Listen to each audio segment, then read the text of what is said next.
Well, you're welcome back. And we want to start our art display by, well, introducing to you somebody you've met before here on the show, only under a different capacity. Tunde Aleilo is back again, only this time he's back with a different expression. He's got over 25 years of practical hands-on experience in arts, design, digital print media industry. Now, he's here to share his journey through the eyes of art. You are welcome again back here. The other time you were here, we were talking about your book. Yes. While we had fun with that, you also mentioned that you were also an artist. Oh, yeah. And I didn't think that you were, like, an artist. I thought, like, okay, maybe pastime, you know, it does this and that. How surprised am I to find all of these beautiful expressions to your credit? First off, how can you be a man of many talents like so? I mean, writing is also an art talent, but, I mean, it's a different expression. So how do you manage everything? How I manage everything? Okay, Tunde, how do you manage everything? It's got a sense of humor, too. Well, I don't know. But just like I said to you the other time, I just live a day at a time. And there's something I've actually understood in life. Once there's determination, once you are determined, let me say here that whatever I carry, we're not putting me by myself. I came here to earth to meet and to have them.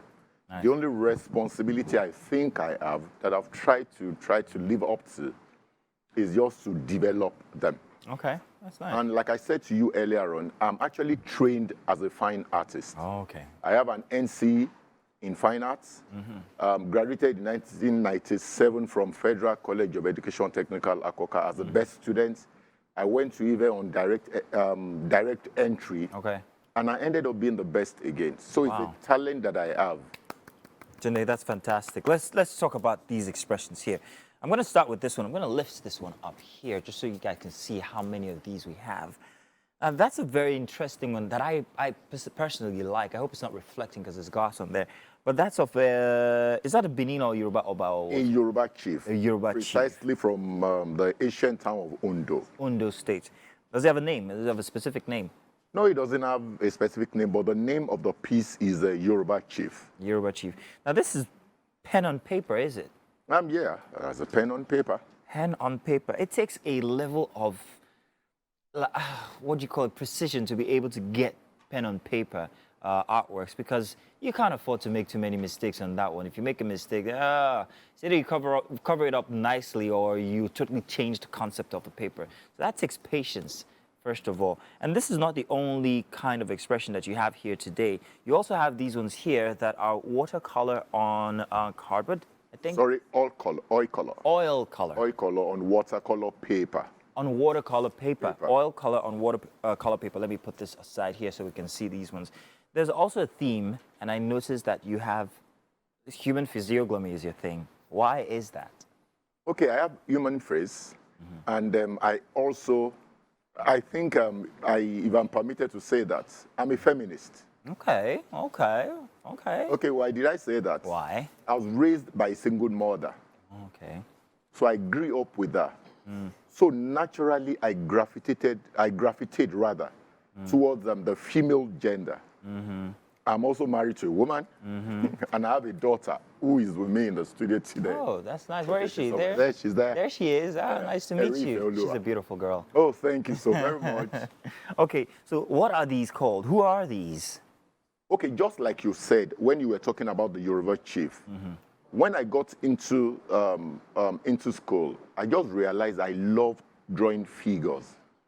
And my lecturers then did a very good work on me.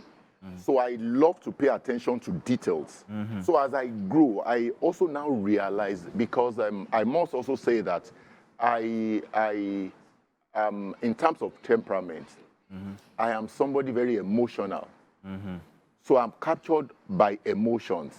So when you look at all those pieces, one thing that is also common to all of them is some form of expression. Yeah, I can see big smiles on these. And in this part of the world where we are, things are quite challenging. Yeah. So I want to use my artwork to exude joy, excitement.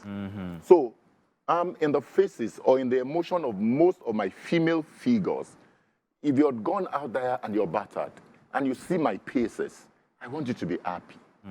I want you to be joyful. And I'm also a Yoruba person. And see, in the part of the world where I came from, there's so much Owambe. Nah, tell me about it. Can't wait for another one this Saturday. We're looking at a piece now on screen, and this is pen and paper. Yeah. Oh, look at that. That is beautiful. How long does it take you to put pen on paper to make these kinds of artwork? Someone says that practice makes perfect. But another person challenged that to say practice makes permanent. Because I've done this over the years. Sometimes I could do a piece for 15, 20 minutes. For real? Yeah, 30 minutes. Wow. 1 hour, depending on what I want to do. Oh, wow. These are very beautiful pieces. Absolutely beautiful. I think I moved more toward the pen on paper because it's just so accessible. I could pick up a pen and a piece of paper and try to achieve that, as against getting an easel, getting some paints, getting the right color, but these are also great. I mean, your colors and your oil paintings as well, they're fantastic. Let's bring it back to the studio here and see some of what we have in here. I'm taking a look at this very relaxed lady with her feet up. I don't know if that's a phone she's holding there, but it looks like the typical Nigerian mother inside the house after she's done all the housework, and she's like, I'm like, what is on? You know, she's relaxed. What's that called? Who is it and what is it? Okay, let me say this. Did I get it right? Yeah, you're good. Let me say this. That is an artistic representation of my wife. You caught her in the moments. No, I actually named that piece after the day's work. Like I said. Yes. So I was there. I have a room in my house as my home studio where I do my things. And I was there one evening, and there was my wife pressing her phone. And you know that is almost like a national anthem in this part of the world. Our phone is everything. So she was just there, caught in the act. She was just there pressing her phone after the day's work. And at the end of the day, I turned the Did she know you were making a drawing of her? Did she actually pose for it? Or she didn't pose for it. You just caught it? It was just... I caught it. That's beautiful. Most of my references, most of my ideas I get because I'm also someone who is very domesticated. I'm home when I'm not at work. I love it. That's the word. It's domestic. That is exactly what it is. There are other paintings there of the lady with glasses and the other one. Absolutely beautiful as well. I love the abstract around these paintings, especially the lady in the scarf. They look like hieroglyphics of some sort. You know? Yeah, you're right about that. Hieroglyphics is picture writing. And also, if you look at the background of most of my works, there are some African motifs there. Motifs, yes. There is a particular, because I also read, there's a particular, we have the Yoruba art, you have some kind of art from Benin, and you have the Igbo people with their art. And the Calabar people, there's a particular name that is given to this scribbling, Unzibidi symbols. Unzibidi symbols. Okay. But see, these Unzibidi symbols, when you see them, they look like images. But some of them actually have their connotations and their meanings. Nice. So now, because I'm someone who is who gravitates a lot towards portraiture, so when people see my work, you don't think that it's somebody's face.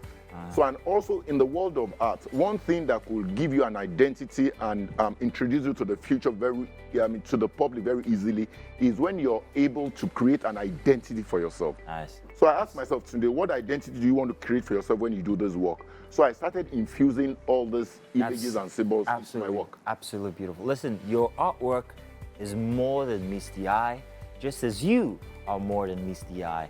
Painter, writer, author, everything. I mean, you are authentically a full package.